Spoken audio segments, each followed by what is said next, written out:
kembali lagi bersama kami di podcast Medicare, berbicara tentang hal baik. Kita kayaknya kenalan dulu deh. Halo semuanya, nama saya Farah. Nama aku Sifra. Dan hari ini kita nggak cuma berdua nih, karena kita bakal ngebahas tentang Paskah.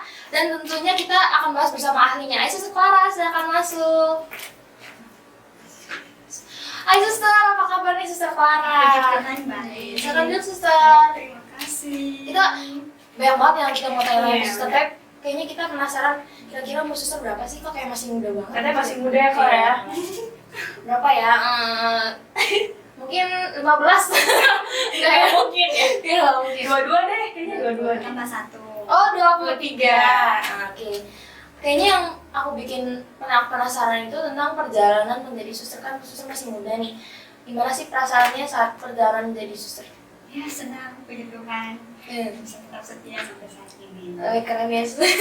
Kalau di usia muda seperti ini menjadi suster muda itu banyak godaannya nggak sih suster dari dunia luar gitu? Kalau godaannya kalau untuk sementara ini ya nggak ada ya, karena masalahnya nggak ada yang suka. Banyak suster tapi diam-diam kayaknya. Waduh. Secret admirer ya. Nah, kayaknya kita langsung aja masuk ke pertanyaan nih. Kan sekarang ini kita lagi masa Prapaskah ya. Prapaskah sendiri itu sebenarnya dimulainya dari hari apa sih, Suster? Nah, Prapaskah itu dimulai dari hari Rabu Abu.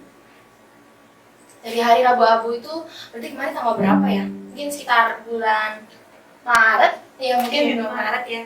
Nah, kalau misalnya di hari Rabu Abu itu kan kita biasanya pergi ke gereja. Terus sebenarnya makna dari simbol abu di dahi itu apa sih, Suster? Nah, simbol yang ada di dahi itu namanya simbol atau lambang pertobatan, yang artinya karena kita sudah memasuki masa Prapaskah ini berawal dari Rabu Abu. Nah, Rabu Abu itu bagaimana kita semakin mengingat, memperbaharui hidup kita untuk semakin terarah, memperkuatkan diri kita, mungkin manusiawi kita yang cenderung muncul. Nah, di situ kita semakin menyadari dan mengolahnya selama masa Prapaskah. Nah, masa Prapaskah ini dimulai dari hari Rabu Abu yang tadi Suster sudah jelaskan, mulai dari hari Rabu selama 40 hari. 40 hari. Berarti kesimpulannya di masa Prapaskah itu kita kayak selain bertobat, kita juga berpuasa. Nah, kalau puasa sendiri itu apakah cuma pantang makanan, Suster, atau ada yang lain? Nah, kalau puasa itu bukan hanya pantang dengan makanan, bukan hanya pantang dengan kesukaan atau makanan-makanan yang paling kita sukai, tetapi pantang juga dengan sifat atau tingkah laku atau kecenderungan manusiawi kita. Contohnya, kita suka emosi. Nah, kalau emangnya kita saat itu sukanya cenderung emosi, terus menyimpan dendam terhadap sesama kita, nah itulah yang harus kita kurangi di masa Prapaskah ini. Dan selain itu juga dalam hal-hal ya, apalagi kan saat-saat ini kan tentu banyak orang yang mungkin kadang jarang kita kenal. Nah, terus di dalam suasana itu pun kadang kita suka mencuekin teman dan suka mengikuti keinginan kita sendiri. Nah, itu di masa Prapaskah itulah kita semakin sadar dan semakin memperbarui hidup kita itu untuk tetap terarah dan benar-benar bahwa kita ini adalah ciptaan Tuhan yang ingin memperbarui hidup kita. Berarti nggak harus selalu makanan ya, suster ya, sifat juga bisa ya untuk menjadikan kita lebih baik ya. Nah, kalau Tri hari suci ini, Suster, itu kan berarti Tri 3 ya, Suster?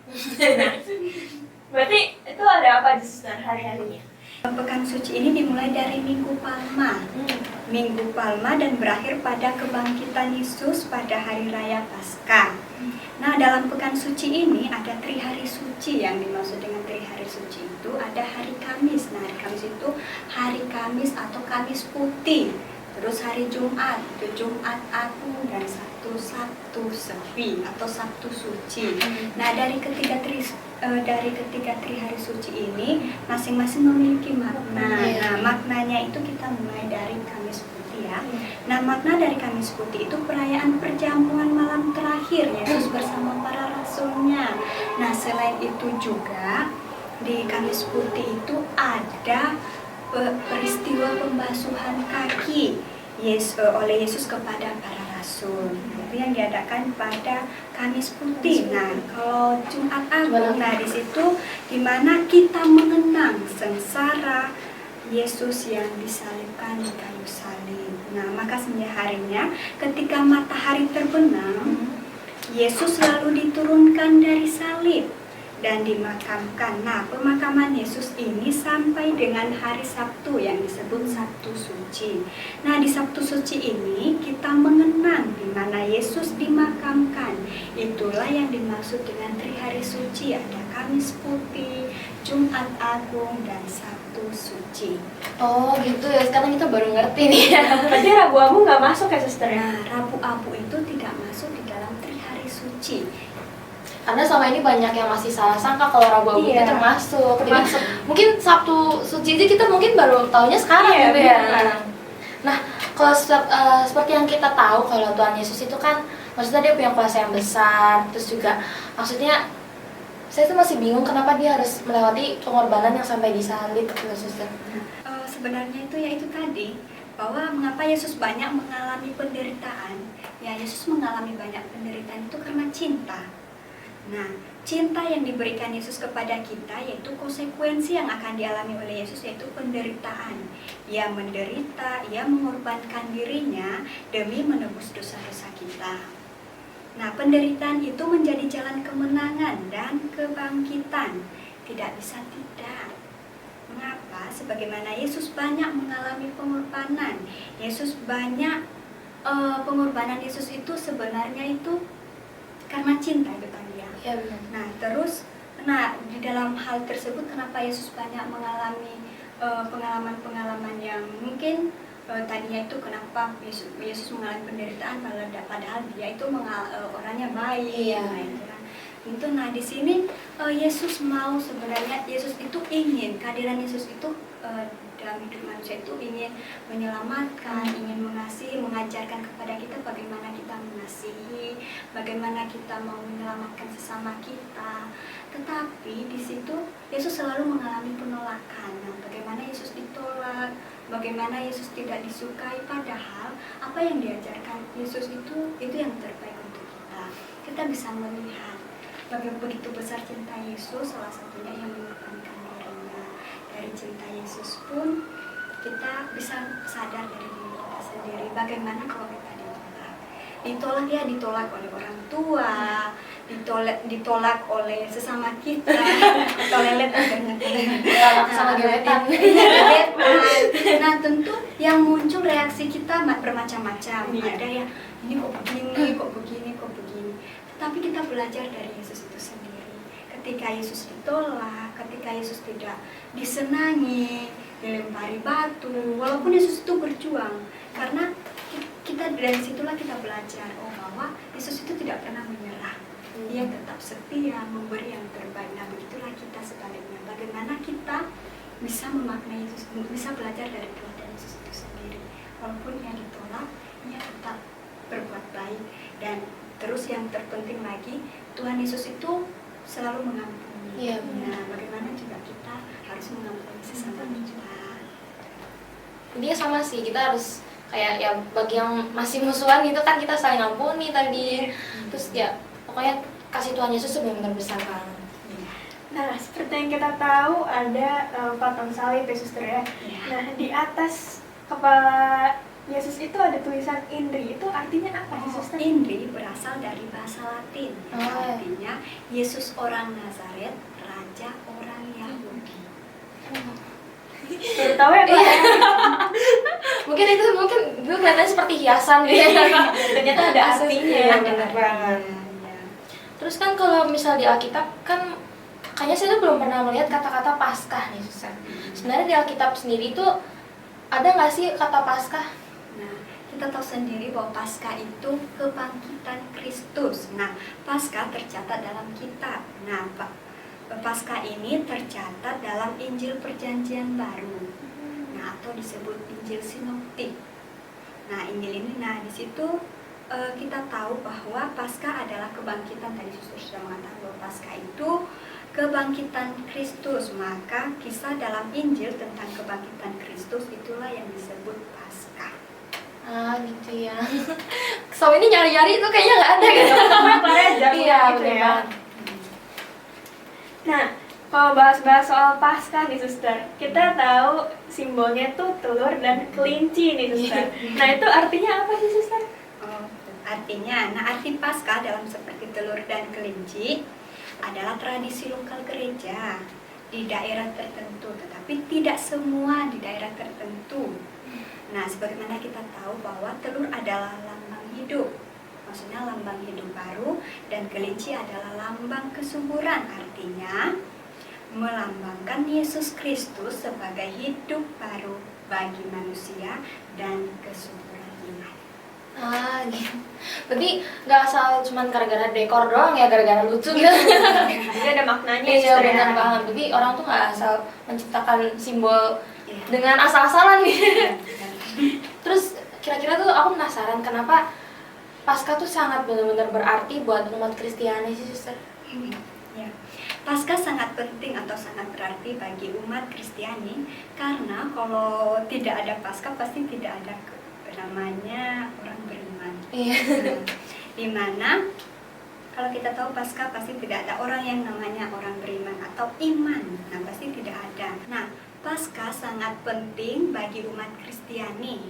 Kalau tidak ada Paskah pasti tidak ada orang yang namanya iman Kristiani.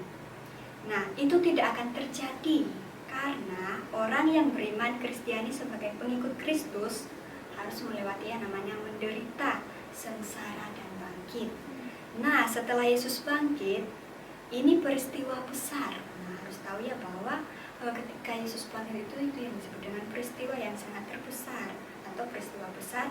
Tidak ada peristiwa di mana orang bangkit setelah wafat. Nah, ini peristiwa besar, sekali lagi suster ulang bahwa peristiwa Paskah itu peristiwa yang sangat besar untuk kita umat Kristiani. Maka ketika Yesus bangkit, orang mulai mencari dan menelusuri Yesus itu anak siapa, terus asalnya dari mana, orang tuanya siapa, terus ya macam-macam lah. Jadi semuanya orang itu ingin mencari siapakah Yesus itu. Suster boleh bisa nggak sih bagiin apa nilai-nilai untuk generasi muda tentang sejarah Paskah nih suster? Nilai-nilai bagi generasi muda yang bisa diambil dari Hari Raya Paskah yang kita tahu di zaman sekarang ini apa-apa serba instan ya. Iya, benar. Nah, terus dan orang lebih suka yang namanya apa-apa serba instan, tadi sudah suster katakan bahwa apa-apa yang maunya cepat, nggak mau pusing, yang penting ya bagaimana caranya. Nah, itu berbagai macam cara, yang penting sederhana, yang penting nggak usah ribet tadi ya. Tapi di sini Paskah ini mau mengajarkan kita, jika kita ingin sukses, jika kita ingin berhasil, jika kita ingin meraih sesuatu yang kita harapkan, tidak harus melalui namanya pengorbanan, melalui proses. Nah, bahkan sampai menderita. Maka pesannya bagi generasi muda, jangan takut berkorban. Jangan takut untuk menderita di zaman sekarang ini, karena Yesus sudah mengajarkan kepada kita bahwa penderitaan, pengorbanan itu adalah jalan menuju keselamatan. Apa nih? Yang pertama itu totalitas, itu. Yang kedua itu totalitas, yang artinya total dalam mencintai. Dalam mencintai, yang pertama mencintai Tuhan, mencintai orang tua, mencintai sesama, mencintai pekerjaan. Kalau pelajar mencintai tugas-tugas sebagai belajar. Berat ya. Tugas-tugas. Itu nilai-nilai Paskah. Mencintai secara total, tidak setengah-setengah. Berarti kalau kita mencintai itu, kita harus belajar kembali dari kayak teladan Yesus itu sendiri. Yang mencintai itu tidak setengah-setengah. Nah, begitu kita juga mencintai sesama kita. Yang pertama itu mencintai Tuhan, terus mencintai sesama kita, mencintai orang-orang yang tadi yang mencintai orang-orang yang mungkin nyebelin gitu. Mungkin orang yang kurang Minta di gitu kan. Jadi kita berusaha untuk mencintai. Nah, di situ kita belajar dari teladan Yesus itu sendiri bahwa Yesus mencintai kita secara total dan tidak setengah-setengah, seperti kata pepatah, berakit-rakit dahulu, berenang-renang kesepian, bersakit-sakit dahulu, bersenang-senang kemudian. Wah, bijak sekali ya. Iya, suster bijak nih hari ini. Kayaknya kalau dapat disimpulkan berarti kan sama aja kayak misal kita nggak boleh takut gagal untuk menuju kesuksesan. Iya. Jadi buat kalian yang masih berada dalam kegagalan, jangan lupa untuk bangkit lagi, semangat lagi. Tapi harus berproses ya Clara ya. Iya. Berproses. Gak ada yang instan di dunia ini Iya, guys. iya. Bahkan mie aja itu bikin Harus kan direbus ada dulu. iya. Iya Kak. Ya mungkin mesin makan mie kremes kali ya. Terus ya mungkin kesimpulannya kan tadi kita harus melewati kegagalan baru Jangan bisa. takut. Ya, jangan Ketika takut kita ya. mengalami kegagalan itu jangan takut, percaya bahwa kuasa Tuhan pasti menyertai kita. Iya. Sama harus total dalam mencintai sesuatu. Misal kayak mencintai, ya tentunya tadi tugas kan. Kita nggak boleh ngeluh lah, jangan ngeluh terus ya, semangat. Harus mencintai tugas-tugas. Iya. Itu aja kali ya suster yang yang kita penasaran yang pengen kita Iya. tanyain. Mungkin teman-teman di rumah juga pada penasaran tentang apa tadi yang Trihari Suci, terus tentang makna Paskah gitu-gitu. Sudah terjawab ya semua ya. Akhirnya mungkin yang belum terjawab nanti bisa kontak seseorang. Nanti kita cantum nomor di bawah, nggak bercanda guys. Terus ya pokoknya terima kasih suster udah banyak kasih pengetahuan yang luas, wawasan yang pokoknya berharga banget buat kita di masa depan nanti. Oke deh. Terima kasih suster. Terima kasih teman-teman yang udah terus menonton dari awal sampai akhir podcast kita ini. Semoga pembicaraan hari ini berharga buat kalian. Maaf bila ada kesalahan kata. Terima kasih semuanya.